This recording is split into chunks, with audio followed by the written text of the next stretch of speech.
Bismillahirrahmanirrahim. Assalamualaikum warahmatullahi wabarakatuh. Perkenalkan, nama saya Evita Sri Rahma dengan NPM 202340640542. Pada kesempatan kali ini saya ingin mempresentasikan makalah PowerPoint dari makalah filsafat pendidikan yang saya buat, yaitu berjudul Peran Pendidikan dalam Pembentukan Nilai Moral dalam Perspektif Filsafat Etika. Pertama yaitu latar belakang. Yang melatar belakangi makalah ini yaitu tentang pentingnya pendidikan moral, di mana pendidikan moral ini berperan penting dalam membentuk karakter individu yang tidak hanya mempengaruhi perilaku, tetapi juga cara seseorang berpikir dan bertindak dalam kehidupan sehari-harinya. Kemudian yang kedua yaitu tantangan pendidikan moral di era modern. Adanya perkembangan teknologi dalam era globalisasi dan perubahan sosial membawa tantangan besar dalam pembentukan nilai moral, terutama dalam konteks kehidupan yang semakin kompleks. Yang ketiga yaitu tujuan penelitian.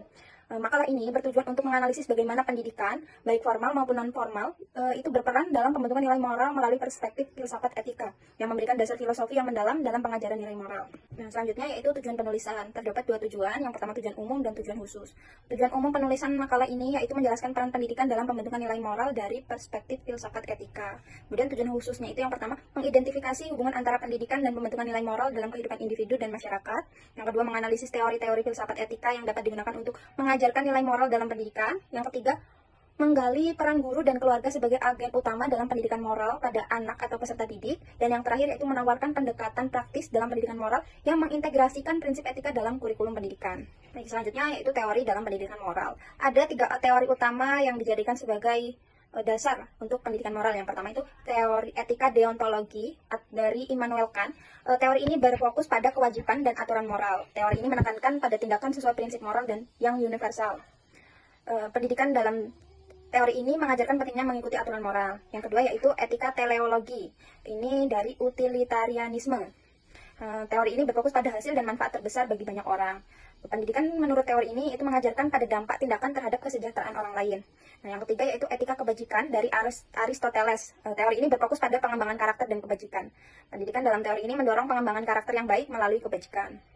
Yang selanjutnya itu ada pendekatan pendidikan moral. Terdapat beberapa pendekatan. Yang pertama itu integrasi etika dalam kurikulum, yang mana pendidikan moral sebagai bagian inti dari kurikulum pendidikan. Yang kedua, pendekatan berbasis karakter. Hal ini berfokus pada pengembangan karakter siswa melalui cerita, diskusi, dan studi kasus. Dan yang ketiga yaitu pendekatan reflektif. Pendekatan ini mendorong siswa untuk merenung dan berdiskusi tentang nilai moral dalam kehidupan sehari-hari. Dan yang terakhir ada pendekatan kolaboratif, yang mana pendekatan ini adalah kerjasama antara guru, siswa, dan keluarga untuk menciptakan lingkungan pendidikan yang mendukung nilai moral. Selanjutnya yaitu peran guru dalam pendidikan moral. Guru mempunyai beberapa peran yang penting dalam pendidikan moral. Yang pertama itu sebagai teladan atau role model, yang mana guru harus bisa menjadi teladan atau contoh bagi peserta didiknya. Yang kedua, membangun lingkungan pembelajaran yang positif dan aktif. Guru punya tugas dan peran untuk membangun lingkungan belajar yang positif dan aktif supaya ilmu yang ingin ditransferkan itu bisa terlaksana dan bisa berjalan sesuai rencana. Kemudian yang ketiga yaitu mengajarkan nilai-nilai moral secara terstruktur dalam kurikulum.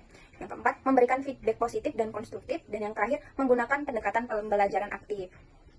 Nah, selain guru yang punya peran dalam pendidikan moral, keluarga juga mempunyai peran dalam pendidikan moral. Yaitu yang pertama, menjadi teladan dalam kehidupan sehari-hari, di mana orang tua atau keluarga ini kan kumpul atau tinggal bersama dengan peserta didik itu kan lebih banyak waktunya daripada guru di sekolah. Jadi jadi keluarga ini punya peran untuk menjadi teladan dalam kehidupan sehari-hari, misalnya dalam bertindak, menanggapi suatu masalah atau berperilaku. Yang kedua, keluarga ini berperan untuk mengajarkan nilai-nilai moral melalui komunikasi, yang mana waktu berkumpul itu lebih lama, jadi komunikasi yang terjalin itu pasti lebih banyak daripada guru ketika di sekolah. Dan yang terakhir, keluarga itu mempunyai peran untuk menciptakan lingkungan yang mendukung pengembangan karakter, mengatur disiplin dan penghargaan, yang mana keluarga ini biasanya punya peraturan, misalnya jam 8 kamu harus bangun, jam 10 malam atau sebelum 10 malam kamu harus sudah tidur, yang mana peraturan ini juga menjadi salah satu cara untuk mengatur perkembangan karakter pada anak atau peserta didik itu sendiri. Nah, di samping guru dan keluarga mempunyai peran dalam pendidikan moral, guru dan keluarga juga penting untuk melakukan yang namanya kerjasama, yang mana kerjasama ini adalah suatu kolaborasi untuk membentuk karakter peserta didik atau anak itu dengan cara melakukan pertemuan rutin antara guru dan orang tua, mempunyai program bersama untuk penguatan nilai moral, dan membangun keterlibatan orang tua di sekolah. Selanjutnya yaitu kesimpulan. Kesimpulan dari makalah ini yaitu pendidikan moral adalah kunci pembentukan karakter, yang mana karakter itu bisa dibentuk melalui pendidikan moral. Yang kedua yaitu peran guru dan keluarga itu sangat krusial atau sangat penting terhadap karakter suatu anak atau karakter seorang anak atau peserta didik. Yang ketiga yaitu kolaborasi yang efektif antara sekolah dan keluarga ini penting dan sangat berpengaruh untuk dilakukan. Dan yang terakhir, pendekatan filsafat etika membantu mengarahkan pembelajaran moral, yaitu melalui pendekatan filsafat etika ini bisa memberikan arahan kepada guru atau orang tua untuk melakukan pembelajaran moral. Baik, yang terakhir ya, itu saran yang bisa saya berikan, yaitu integrasikan pendidikan moral dalam semua aspek kurikulum. Jadi, untuk pendidikan moral itu tidak hanya dilakukan pada 1 atau 2 mata pelajaran saja, tapi dilakukan di semua mata pelajaran, intinya mencakup semua kurikulum yang berlaku. Misalnya, dalam pendidikan agama juga diajarkan pendidikan karakter berdasarkan nilai-nilai agama, dalam PKN itu diajarkan pendidikan karakter berdasarkan nilai-nilai Pancasila.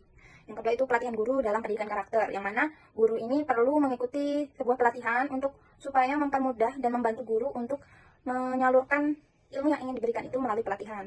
Yang ketiga yaitu penguatan peran keluarga dalam pendidikan moral. Seperti yang sudah dijelaskan tadi, bahwasanya keluarga itu mempunyai peran penting dalam pendidikan karakter dan pendidikan moral seorang peserta didik.